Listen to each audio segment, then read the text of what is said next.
Hello दोस्तों। आज का पहला क्वेश्चन दिया कि निम्नलिखित में से कौन सा राज्य दालों का सबसे बड़ा उत्पादक है।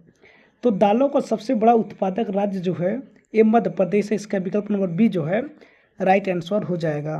और अगला क्वेश्चन दिया है कि भारत में प्रोजेक्ट टाइगर किस वर्ष शुरू किया गया था। तो भारत में प्रोजेक्ट टाइगर जो है ये 1973 में चालू किया गया था। इसका विकल्प नंबर ए जो है राइट आंसर हो जाएगा। और अगला क्वेश्चन दिया है कि कौन से पठार बहुत उपजाऊ होते हैं क्योंकि वे काली मृदा में समृद्ध होते हैं जो खेती के लिए बहुत अच्छी होती है। तो इसका सही आंसर जो है दक्कन का लावा पठार हो जाएगा। विकल्प नंबर बी राइट आंसर हो जाएगा। और अगला क्वेश्चन दिया हुआ है कि निम्न में से कौन सा कथन हरित क्रांति को सही ढंग से परिभाषित करता है। तो इसका सही आंसर है या कृषि में खाद्यान्न विशेषकर गेहूं और चावल को उत्पादन करने की एक नई रणनीति है। इसका विकल्प नंबर सी जो है राइट आंसर हो जाएगा। और अगला क्वेश्चन दिया हुआ है कि 5 नंबर क्वेश्चन कह रहा है कि गर्मियों के महीनों में पूर्वी जेट धारा प्रायद्वीपीय भारत के ऊपर किस अक्षांश पर बहती है। तो इसका सही आंसर जो है विकल्प नंबर डी 14 डिग्री नॉर्थ में। इसका विकल्प नंबर डी जो है राइट आंसर हो जाएगा। और अगला क्वेश्चन दिया हुआ है कि भारत के किस भाग में गर्म हवा लू चलती है। तो भारत के जो है ये उत्तर और उत्तर पश्चिम में जो है गर्म हवा जिसे लू कहते हैं चलती है। विकल्प नंबर ए जो है राइट आंसर हो जाएगा। और अगला क्वेश्चन दिया हुआ है कि निम्नलिखित में से कौन सी पृथ्वी पर सबसे बड़ी भूपर्वतीय प्लेट है जिसका क्षेत्रफल इतना किलोमीटर स्क्वायर से अधिक है। तो इसका सही आंसर जो है ये विकल्प नंबर डी प्रशांत प्लेट हो जाएगा। विकल्प नंबर डी जो है राइट आंसर हो जाएगा।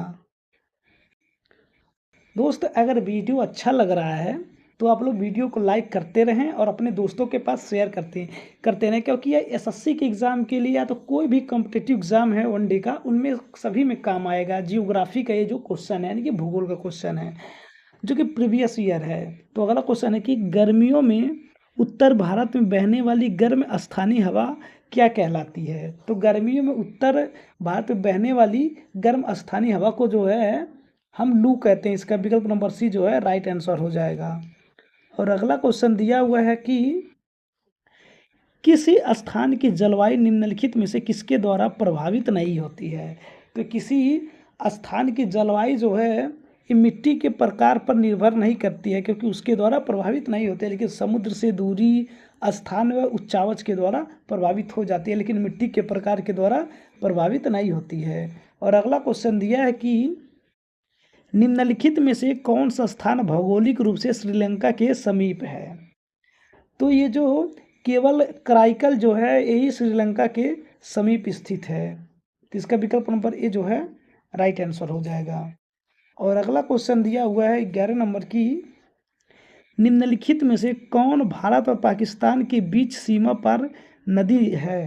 तो ये जो भारत और पाकिस्तान के बीच सीमा पर नदी है ये रावी नदी है। इसका विकल्प नंबर सी जो है राइट आंसर हो जाएगा।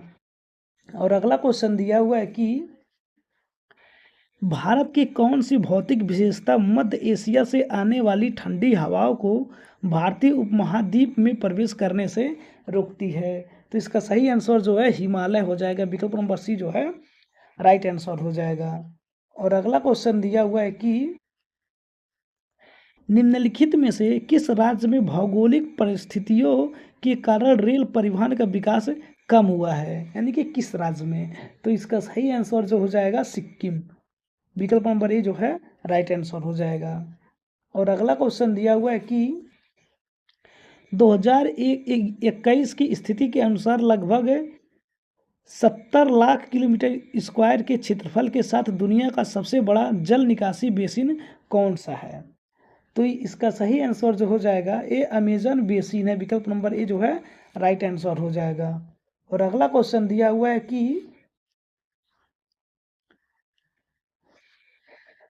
कि निम्नलिखित में से कौन सा युग आपस में कोई सीमा साझा नहीं करता है। तो इसका सही आंसर जो है भूटान और मेघालय जो है आपस में कोई सीमा साझा नहीं करती है। इसका विकल्प नंबर बी जो है राइट आंसर हो जाएगा। और अगला क्वेश्चन दिया हुआ है, ये 16 नंबर क्वेश्चन है कि आबनूस और महोगनी के पेड़ किस प्रकार के वनों में पाए जाते हैं। तो ये जो है उष्णकटिबंधीय सदाबहार वनों में पाए जाते हैं। इसका विकल्प नंबर डी जो है राइट आंसर हो जाएगा। और अगला क्वेश्चन दिया हुआ है कि राजस्थान के निम्नलिखित में से किस जिले में बारचन पाए जाते हैं। तो यह बारचन जो है राजस्थान के जैसलमेर में पाए जाते हैं। इनका विकल्प नंबर बी जो है राइट आंसर हो जाएगा। और अगला क्वेश्चन दिया है कि भारत के किस राज्य में जल संग्रहण संरचनाओं के निर्माण के लिए नीरू मीरू कार्यक्रम शुरू किया गया था। तो ये नीरू मीरू कार्यक्रम जो है यह आंध्र प्रदेश में शुरू किया गया था। इसका विकल्प नंबर सी जो है राइट आंसर हो जाएगा। और अगला क्वेश्चन दिया है कि निम्नलिखित में से कौन सी एशिया की सबसे बड़ी कृत्रिम झील है। तो एशिया की सबसे बड़ी कृत्रिम झील जो है ये भोपाल झील है। इसका विकल्प नंबर सी जो है राइट आंसर हो जाएगा। और अगला क्वेश्चन दिया है कि पूर्वांचल हिमालय में निम्नलिखित में से कौन सा शामिल नहीं है। तो ये पूर्वांचल हिमालय में जो पीर पंजाल पर्वत श्रृंखला शामिल नहीं है। इसका विकल्प नंबर सी जो है राइट आंसर हो जाएगा। और अगला क्वेश्चन दिया है कि निम्नलिखित में से कौन सी पहाड़ी पूर्वी घाट में स्थित है। तो पूर्वी घाट में जो है सेवराय पहाड़ी स्थित है। इसका विकल्प नंबर डी जो है राइट आंसर हो जाएगा। अगला क्वेश्चन दिया है कि भारत के किस क्षेत्र में ग्रीष्म ऋतु में कम वर्षा होती है, लेकिन वापस लौट रही उत्तर पूर्वी हवाओं के कारण सर्दियों के मौसम में भारी वर्षा होती है। तो ये जो है पूर्वी तटीय क्षेत्र में होती है। इसका विकल्प नंबर ई जो है राइट आंसर हो जाएगा। और अगला क्वेश्चन दिया है कि निम्नलिखित में से कौन सी पारिस्थितिकी तंत्र की दो बुनियादी श्रेणियां हैं। तो ये जो स्थलीय और जलचर जो हैं इनकी पारिस्थितिकी तंत्र की दो बुनियादी श्रेणियां। इसका विकल्प नंबर ए जो है राइट आंसर हो जाएगा। और अगला क्वेश्चन दिया है कि निम्नलिखित में से कौन सा मानव निर्मित पारिस्थितिकी तंत्र नहीं है। तो ये जो मछली घर है ये मानव निर्मित पारिस्थितिकी तंत्र है, लेकिन ये रेगिस्तान घास स्थल और वन जो है मानव निर्मित नहीं है। इसलिए इसका विकल्प नंबर ए जो है राइट आंसर हो जाएगा। और अगला क्वेश्चन दिया है कि सुंदरी वृक्ष भारत में किस प्रकार के वनों में पाए जाते हैं। तो ये सुंदरी वृक्ष हैं ये मैंग्रोव वनों में पाए जाते हैं। इनका विकल्प नंबर बी जो है राइट आंसर हो जाएगा। और अगला क्वेश्चन दिया है कि अपसकलन एक्सप्लोरेशन एक रूप है, यानी कि किसका एक रूप है। सल्कन जो है ये भौतिक अपक्षय है। इसका विकल्प नंबर डी जो है भौतिक अपक्षय राइट आंसर हो जाएगा। और अगला क्वेश्चन दिया है कि निम्नलिखित में से कौन सी नदी हिमालय की सबसे पूर्वी सीमा बनाती है। तो हिमालय की सबसे पूर्वी सीमा जो है ब्रह्मपुत्र बनाती है। इसका विकल्प नंबर डी जो है राइट आंसर हो जाएगा। और अगला क्वेश्चन दिया है कि निम्नलिखित में से कौन सी फसल भारत में जायद के मौसम में नहीं उगाई जाती है।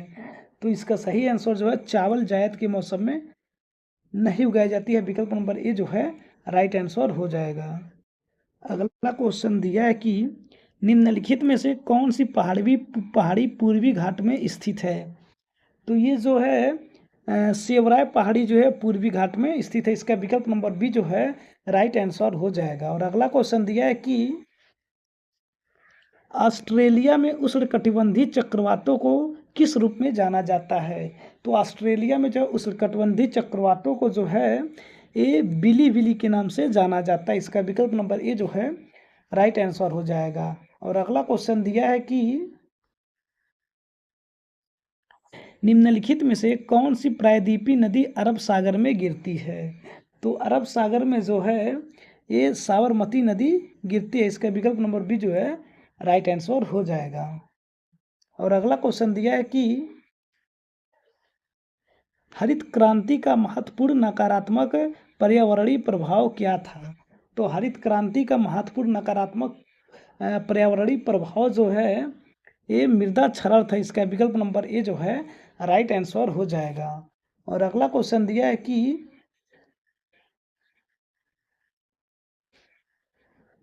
निम्नलिखित में से कौन उष्णकटिबंधीय पर्णपाती वनों की प्रजाति है।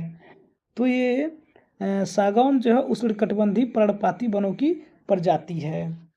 तो दोस्तों इसका सी नंबर जो है राइट आंसर हो जाएगा। और दोस्तों अगर आपको वीडियो अच्छा लगा है तो आप लोग वीडियो को लाइक करें और अपने दोस्तों के पास शेयर करें ताकि उनको भी इसका लाभ मिलता रहे। और अगर चैनल पर पहली बार विजिट किए हैं तो आप लोग चैनल को सब्सक्राइब करना ना भूलें और सब्सक्राइब करके बेल आइकन को प्रेस कर लें ताकि आपको इस तरह की वीडियो मिलती रहे। तो दोस्त मिलते हैं अगले वीडियो में, तब तक के लिए धन्यवाद। जय हिंद।